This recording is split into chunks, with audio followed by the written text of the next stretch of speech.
তা বলছি পচা আজকে দেখা করতে পারবে?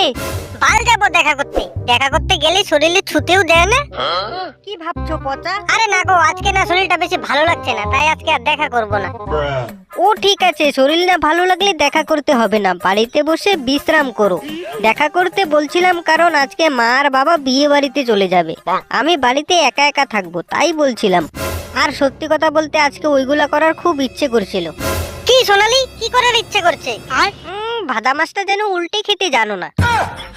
তুমি না সবসময় বলো সোনালি করতে দাও, ধরতে দাও।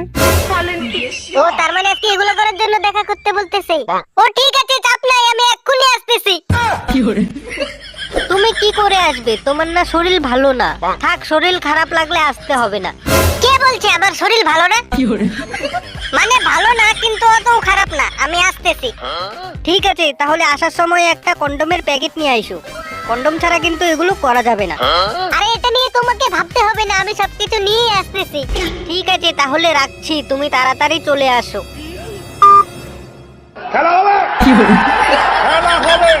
যাই স্নান টান করে তাড়াতাড়ি বেরিয়ে পড়ি, শুভ কাজে বেশি দেরি করতে নাই। সবকিছুই ঠিক আছে, কিন্তু কন্ডমটা কিনবো কোথা থেকে? আশেপাশের কোনো দোকান থেকেই তো নেওয়া যাবে না। সব থেকে বড় কথা, আগে কোনোদিন কিনিও তো নাই। বাল ভয়ও লাগতেছে। দোকানদার যদি বলে এত ছোট ছেলে তুই এগুলো নিয়ে কি করবি, তখন কি বলবো? না না পচা, এত ভয় পাইলে হবে না, কন্ডমই তো কিনতে হবে, কাউকে খুন তো আর করতে হবে না। সোজা দোকানে গিয়ে বলবি দাদা একটা কন্ডম দাও তো। না না, এত আস্তে বললে হবে না, একটু জোর গলায় বলতে হবে। দাদা একটা কন্ডম দাও তো। আরে না না, এইভাবে বললেও হবে না। বাল কিভাবে যে বলবো? না না, একটু ইমোশনাল ভাবে বলতে হবে। দাদা একটা কন্ডম দাও না প্লিজ, তোমার পায়ে ধরছি আমি। এইভাবে বলা যাবে না, ভিক্ষা চাইতেছে নাকি? বাল পয়সা দিয়ে কিনবো বাল। বাল ডাইরেক্ট দোকানে গিয়ে বলবো কাকু এক প্লেট কন্ডম দাও তো। থাক বাল, যাই আগে দোকানে, পরে ওরা যা হবার হবে। চলো ভাই।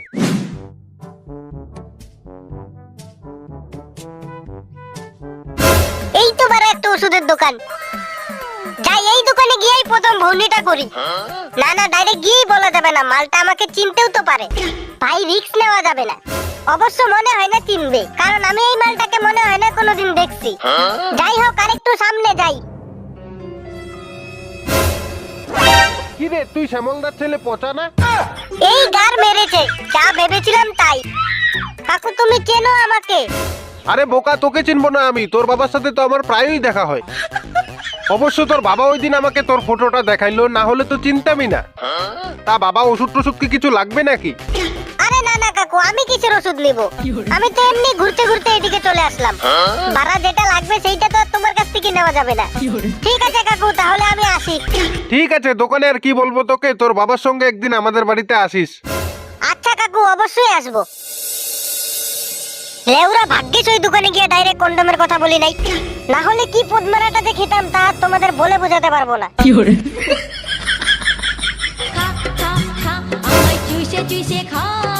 এই অসময়ে আবার কে ফোন করতেছে? পচা তুমি কোথায়? সন্ধ্যা হয়ে যাচ্ছে, কখন আসবে? এই তো আমি এক্ষুনি আসতেছি। তারপর যা বলছিলাম, কন্ডম কিনেছো? না মানে হ্যাঁ। বোকাচোদা লাগানোর জন্য একদম পাগল হয়ে যাও, আর এইদিকে একটা কন্ডম কিনতে পারছো না। আজকে যদি কন্ডম নিয়ে না আসতে পারো তাহলে আর আমার সাথে কোনোদিনও কথা বলবে না। এ কি বিপদে পড়লাম? লেউরা যেভাবেই হোক কন্ডম নিয়ে তো আজকে আমাকে যেতেই হবে।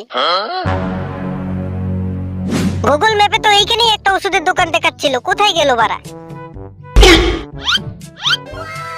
ওই তো দোকানটা। না না, এইবার আর তো ভয় পেলে হবে না, ডাইরেক্ট যাবো। মালটা যদি আমাকে চিনেও ফেলে তাহলে বলবো কাকু আমার জ্বরের ওষুধ লাগবে। এই কি দুর্ঘটনা, দোকানের নাম তো দেখছি আমার মালের নামের মতো। যাই হোক, দোকানে এখন কোনো লোকজন নাই, গিয়ে চুপচাপ নিয়ে ফেলি, পরে লোকজন আসলে আবার অসুবিধা হবে। এই লেওরাও আবার আমাকে চিনে ফেলবে না তো? না মনে হয় না চিনবে। কাকু বলছিলাম আমার কন্ডম লাগবে, তাই তো? কাকু তুমি কি করে বুঝলে?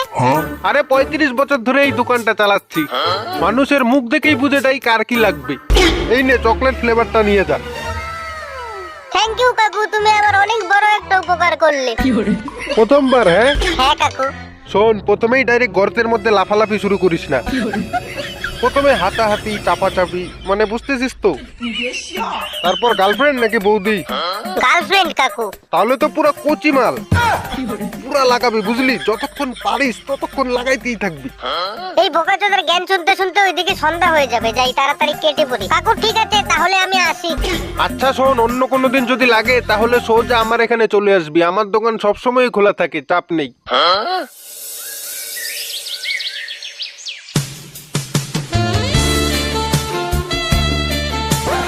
শোনো, মা জেঠিদের সঙ্গে আগেই চলে গিয়েছে, বাবাও দোকান থেকে এসে পড়েছে, বাবাও এখনই চলে যাবে, পরেই আমরা শুরু করব। মা সোনালি, আমার চশমাটা। তাহলে তো পুরো কচি মাল, পুরা লাগাবি বুঝলি, যতক্ষণ পারিস ততক্ষণ লাগাইতেই থাকবি।